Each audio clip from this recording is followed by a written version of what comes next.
আমি ডক্টর অঞ্জলি মণ্ডল, তাম্রলিপ্ত মহাবিদ্যালয়ের study centre B04-এ নেতাজি সুভাষ ওপেন ইউনিভার্সিটির কোঅর্ডিনেটর। আমার তাম্রলিপ্ত মহাবিদ্যালয়ের একটা গৌরবের বিষয় এটাই আমি বলবো যে আমি এই নেতাজি সুভাষ ওপেন ইউনিভার্সিটিতেই PhD করেছি। ইভেন এমনকি আমাদের কলেজের যে নতুন প্রিন্সিপাল জয়েন করেছেন ডক্টর আব্দুল মতিন, তিনিও এখান থেকেই PhD করে এখন আমাদের প্রিন্সিপাল পদে আসীন হয়ে আছেন। এটা একটা রেকর্ড।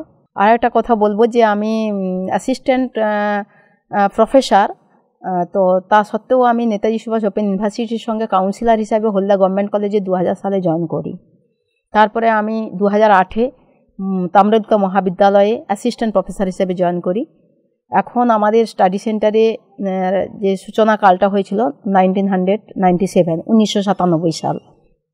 তারপরে থেকে তখন যা স্টুডেন্ট ক্যাপাসিটি ছিল, এখন স্টুডেন্ট ক্যাপাসিটি ধীরে ধীরে বেড়েছে। কারণ আমাদের যদিও তমলুক কলেজটা একটা সদর কলেজ, তো তা সত্ত্বেও মানে পাশাপাশি যে সমস্ত স্লামস জায়গাগুলো রয়েছে বা গ্রামগুলো রয়েছে, সেখান থেকে বহু স্টুডেন্ট আমাদের কলেজে লেখাপড়া করার জন্য আসছে এবং ভালোভাবেই রেজাল্ট হচ্ছে।